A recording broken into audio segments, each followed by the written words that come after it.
Pursuit of the Truth, bab 230-232. Untuk melihat video selengkapnya, sahabat bisa kunjungi playlist yang telah Sabta Novel sediakan. Yuk mari, kita berimajinasi bersama dan masuk ke alur ceritanya.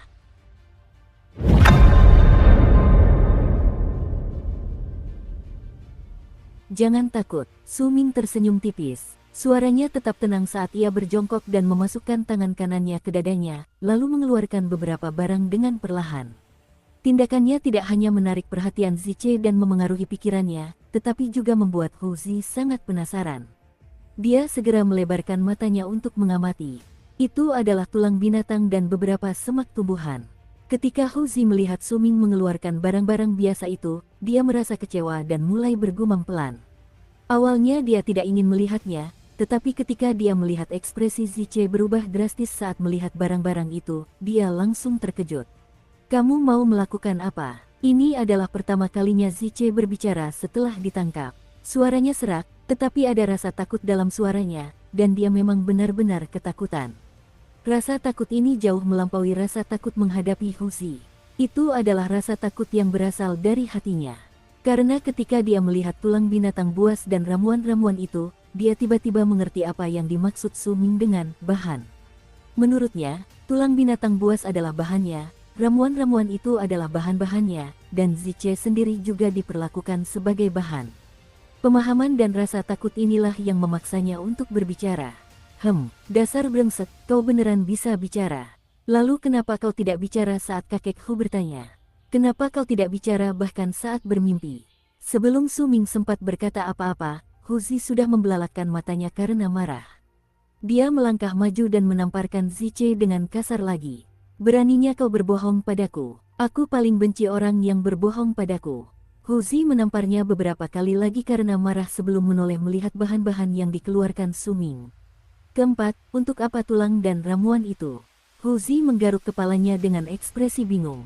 "Kakak ketiga, mungkin kau tidak tahu ini, tetapi sebelum aku bergabung dengan pertemuan puncak ke-9, aku sendiri pernah membuat obat. Kondisi tubuhnya bagus, dia sangat cocok untukku membuat obat tertentu." Su Ming tersenyum lembut dan mengambil sebatang semak. Dia mengamati tubuh Ziche dari ujung kepala hingga ujung kaki, dan sambil berbicara, dia menghancurkan tanaman herbal itu dan mengambil beberapa bijinya sebelum menusuk dada Ziche dengan jarinya. Saat darah mengalir keluar dari luka, dia menekan biji itu ke dagingnya. Su Ming segera menyusul dengan mengetuk beberapa titik lain di tubuh Ziche secara beruntun.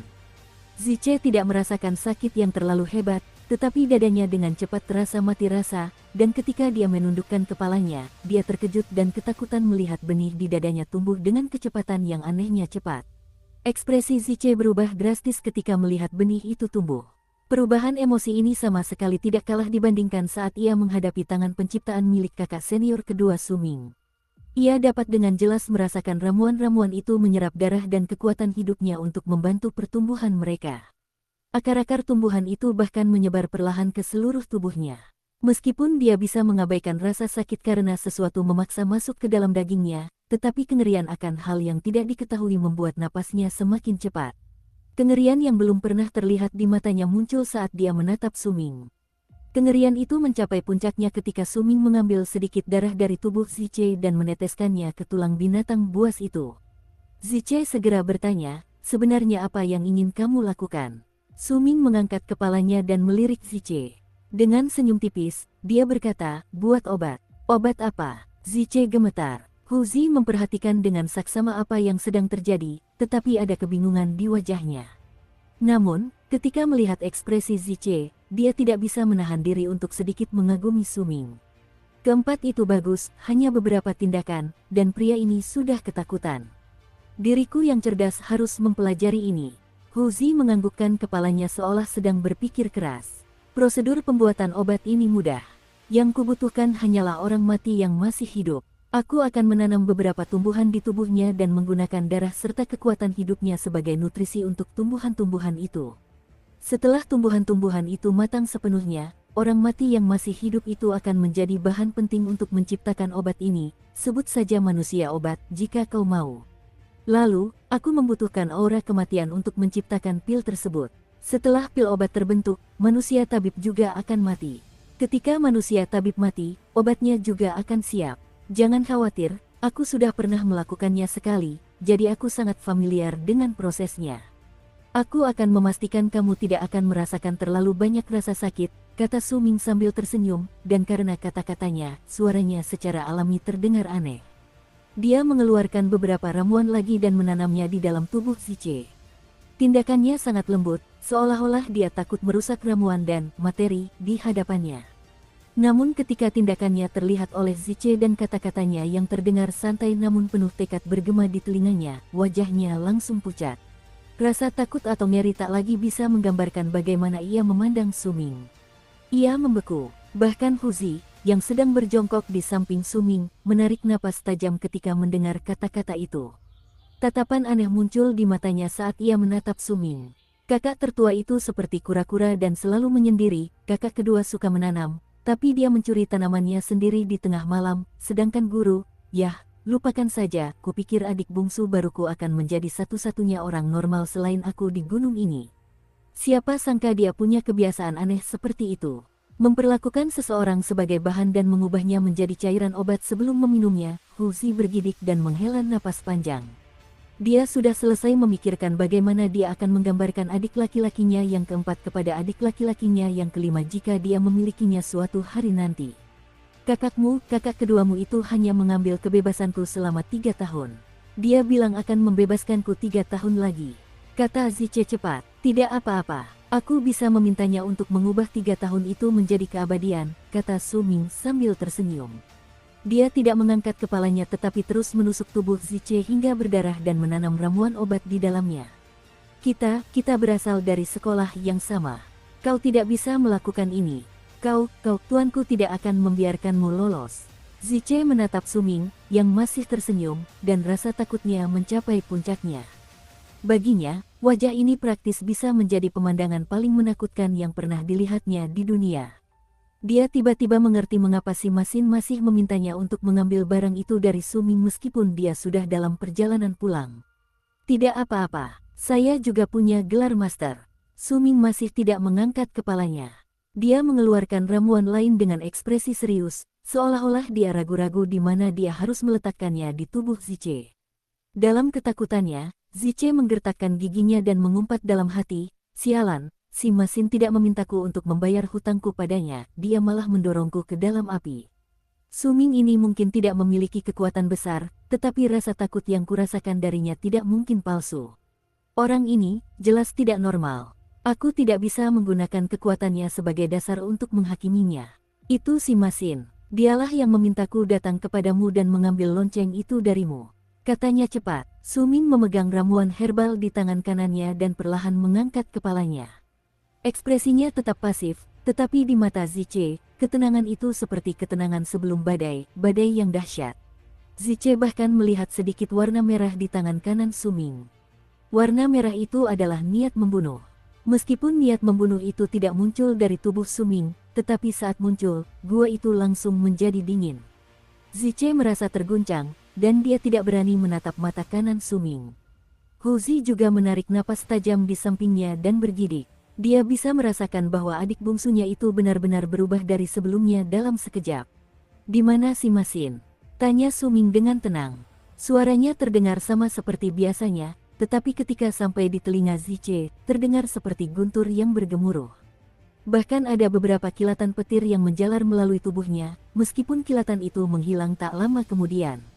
Ziche gemetar dan cepat-cepat menjelaskan, dia sedang bergegas kembali ke sekolah. Kurasa dia akan kembali dalam 2 hari. Aku pernah berhutang budi padanya di masa lalu, itulah sebabnya ketika dia mengirimiku surat untuk datang, aku tidak bisa menolaknya. Aku tidak bermaksud menyinggungmu. Dia tidak tahu mengapa dia berbicara begitu banyak untuk menjelaskan dirinya sendiri, tetapi dia memiliki firasat kuat bahwa jika dia tidak berterus terang, maka meskipun dia tidak berakhir tewas kali ini di puncak ke-9, dia akan tetap berada dalam masalah besar di masa depan. Inilah yang dikatakan nalurinya. Ini adalah perasaan naluriah yang muncul dalam dirinya saat ia berhadapan dengan Su Ming. Su Ming terdiam sejenak hingga cahaya merah di tangan kanannya berkedip sebentar dan dia bertanya dengan tenang, berapa tingkat kultivasi si Masin saat ini? Dia telah pergi selama bertahun-tahun. Saat dia pergi, dia telah mencapai kesempurnaan di alam kebangkitan. Aku belum melihat tingkat kultivasinya saat ini, jadi aku tidak terlalu yakin, tapi jika dia mencapai alam pengorbanan tulang, dia pasti akan memikirkan cara untuk memasuki gua langit beku dan mencoba merasakan kehendak yang ditinggalkan oleh leluhur kita di sana. Kalau begitu, dia akan punya kesempatan untuk mengubah semua tulang di tubuhnya pada tahap awal alam pengorbanan tulang dan mencapai kesempurnaan alam pengorbanan tulang sekaligus. Meskipun kemungkinan hal ini terjadi sangat rendah, dan setahu saya, hanya ada 3 orang yang berhasil melakukannya, tetapi jika dia benar-benar dapat menemukan tulang leluhur kita di gua langit beku, maka dia mungkin bisa melakukannya. Awalnya ia dikenal sebagai anak ajaib dari klan langit beku, dan juga dikabarkan sebagai orang yang paling mungkin menjadi dewa berserker keempat. Ia memiliki banyak teman di dalam klan langit beku. Selain puncak ke-9, 8 puncak lainnya praktis dipenuhi oleh teman-temannya. Jika dia menjadi musuhmu, maka sebaiknya kau berhati-hati, suara Ziche bergema di dalam gua dan bertahan lama. Apa itu gua langit beku? Ini adalah kali pertama Su Ming mendengar nama itu. Aku tidak tahu detailnya, tapi kudengar dataran beku agung klan langit beku dibangun di atas gua langit beku. Jika memang begitu, maka di bagian terdalam dari air es tak berujung di bawah kaki kita terdapat gua langit beku. Lagi pula, pertemuan puncak ke-9 masih merupakan bagian dari klan langit beku, kata Ziche. Setelah selesai berbicara, dia ragu sejenak, lalu menatap ramuan di tubuhnya, menggertakkan giginya, dan berbicara lagi. Kali ini, suaranya merendah menjadi bisikan pelan. Jika aku jadi kau, aku pasti akan menyelesaikan semua dendamku padanya sebelum dia memasuki gua langit beku, atau kalau tidak. Tidak masalah apakah dia berhasil atau gagal. Selama dia berhasil keluar dari gua langit beku, maka dia akan memiliki kesempatan untuk memasuki gerbang surga. Begitu dia memasuki gerbang surga, maka statusnya akan benar-benar berbeda dari kita di dataran beku yang luas. Saat-saat itu tiba, dia akan membunuhmu, kecuali jika puncak ke-9 memiliki kekuatan untuk melawan gerbang surga, maka kau pasti akan mati. Su Ming terdiam sejenak sebelum bertanya, gerbang surga. Klan langit beku terbagi menjadi 2 bagian, dataran beku besar dan gerbang surga. Hanya mereka yang berada di gerbang surga yang dianggap sebagai inti dari klan langit beku, selain mewarisi hak untuk memasuki gerbang surga, satu-satunya cara lain untuk memasuki gerbang surga adalah dengan mendapatkan 1000 kepala dukun dan tidak mati saat memasuki gua langit beku. Anda hanya dapat masuk setelah memenuhi kedua syarat tersebut. Catatan, pengumuman penting. Sangat penting. Bacalah. Karena alasan kontinuitas, alam transendensi kini secara resmi diubah menjadi alam kebangkitan. Spirit Infant, Ling Ying, juga telah diubah menjadi Naschen Soul. Namun yang utama adalah alam transendensi. Alasan perubahannya adalah karena para immortal, Ri, dan ISSTH juga memiliki alam transendensi. Jadi untuk menghindari kebingungan, berikut yang telah terjadi. Alam transendensi tanda hubung lebih besar dari alam kebangkitan melampaui tanda hubung lebih besar dari terbangun melampaui tanda hubung lebih besar dari bangkit jenderal ilahi transendensi tanda hubung lebih besar dari jenderal ilahi kebangkitan patung dewa transendensi tanda hubung lebih besar dari patung dewa kebangkitan kekuatan transendensi tanda hubung lebih besar dari kekuatan kebangkitan seharusnya semuanya sudah diubah. Kecuali bab 51. Entah kenapa, saya tidak melihat tombol edit untuk bab tersebut. Saya menunggu dengan sabar agar tombol edit itu muncul. Pokoknya, semua perubahan untuk 365 bab dilakukan semalaman dalam waktu 2 jam untuk menghindari bab-bab tersebut terlihat berantakan dengan transendensi dan kebangkitan yang bertebaran di mana-mana. Karena dilakukan terburu-buru, saya akan memeriksa semua bab mulai dari bab 0 untuk berjaga-jaga jika ada yang terlewat. Tapi jika kalian menemukan transendensi yang tersembunyi, silakan tinggalkan komentar di bab tersebut. Gemi atau saya akan mengubahnya. Terima kasih banyak. Dukung terus channel YouTube Sabta Novel. Hu Zi berjongkok di samping, memperhatikan Su Ming mengajukan pertanyaan dan Ziche menjawabnya, dan wajahnya tampak linglung. Ketika melihat perubahan sikap Ziche dari sebelumnya hingga sekarang, ia tak kuasa memikirkan tindakannya sendiri di masa lalu. Adik bungsu saya memang punya trik jitu. Saya pasti harus belajar cara melakukannya. Hu Zi mengingat setiap kata dan tindakan Su Ming dalam pikirannya, dan begitu dia yakin telah menghafalnya, senyum bangga muncul di wajahnya. Gerbang surga, dataran beku besar, itu omong kosong belaka. Adik bungsu, jika kau tidak suka si Masin, maka aku akan memberinya pelajaran. Jika kita tidak bisa menang melawannya, maka kita bisa lari dan kembali ke puncak ke-9 untuk mencari kakak kedua. Begitu mendengar kata-kata Huzi, kehangatan mekar di hati Suming. Ngomong-ngomong, adik bungsu, kenapa kau datang kepadaku? Jika kau tidak datang menjemputku, maka aku akan keluar sebentar. Aku belum keluar dari gunung selama beberapa hari. Aku khawatir orang-orang di luar akan merindukan kakek Hu mereka. Huzi mengambil labu anggurnya dan mengayunkannya sedikit. Tidak banyak anggur yang tersisa di dalamnya. Soal itu, kakak senior ketiga, kau sudah familiar dengan klan Langit Beku. Aku ingin pergi ke aula penyimpanan artefak sekolah dan mengambil beberapa kertas yang kakak senior kedua bicarakan agar aku bisa menggunakannya secara teratur saat aku berlatih menjernihkan pikiranku. Tapi sebelum aku pergi, aku ingin meminjam piring ketua klan guru, kata Suming sambil tersenyum. Piring ketua klan, kau tidak perlu mengambilnya dari ketua, aku punya beberapa di sini. Sambil berbicara, Huzi mengacak-acak barang-barang di gua tempat tinggalnya sebelum mengeluarkan es berwarna ungu yang berbentuk seperti piring. Ini dia, Tuan punya banyak benda seperti ini. Waktu aku ke sana terakhir kali, aku membawa beberapa. Aku akan memberimu satu, ambillah dan usir orang lain kalau kamu mau. Huzi melemparkan piring di tangannya ke arah Suming sambil berbicara. Suming tercengang. Saat dia menangkapnya, dia langsung merasakan hawa dingin yang menusuk tulang menjalar ke tubuhnya dan berputar di sekelilingnya.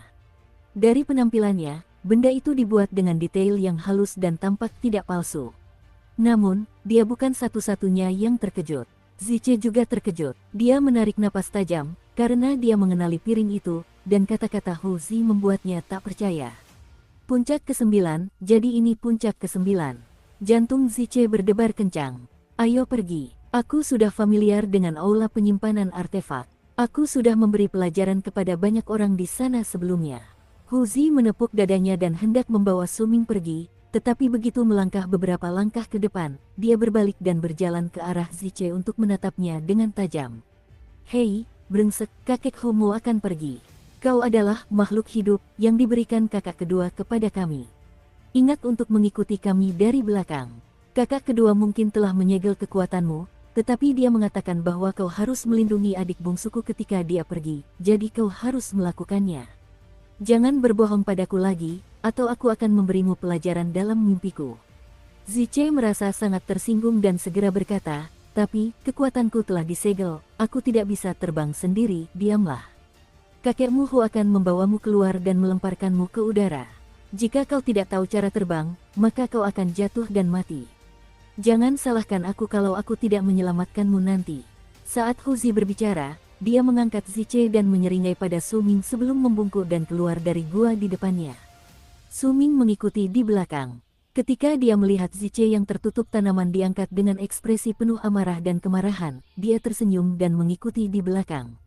Ketiganya membentuk lengkungan panjang dan menyerbu keluar dari puncak ke-9 menuju pusat 9 puncak, yang terletak jauh di kejauhan di bawah gerbang surga. Ada banyak bangunan di sana dan tampak begitu megah sehingga memancarkan aura yang luas dan perkasa. Bangunan-bangunan itu tampak seperti dipahat dari batu giok dan memancarkan aura yang megah.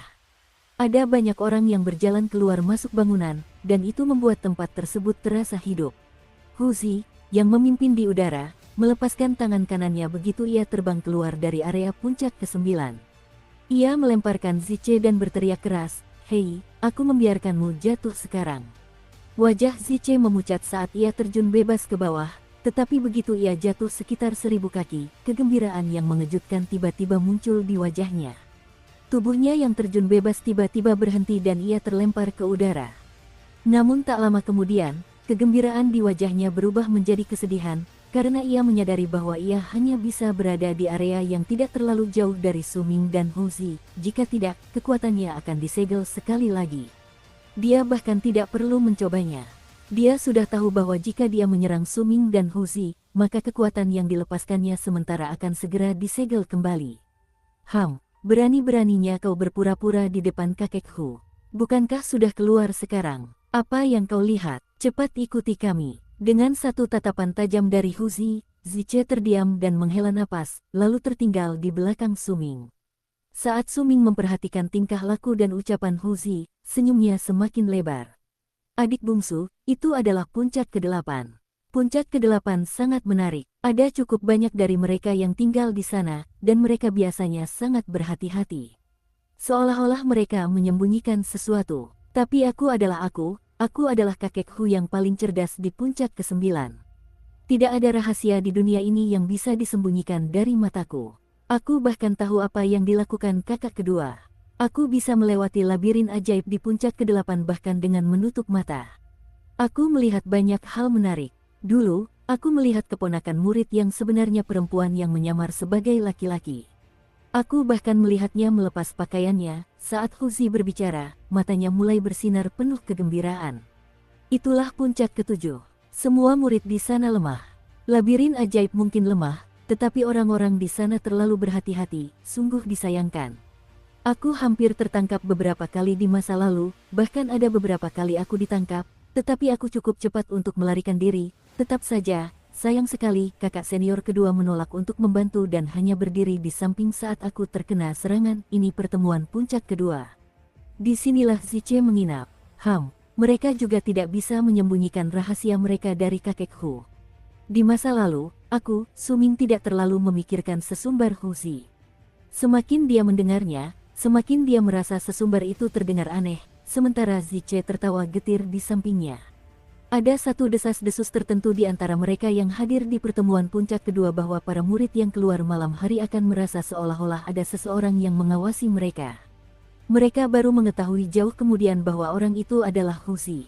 Orang ini selalu muncul di puncak gunung setiap kali dia punya waktu luang dan bersembunyi di tempat terpencil, sambil terus terkekeh mengamati murid-murid lain.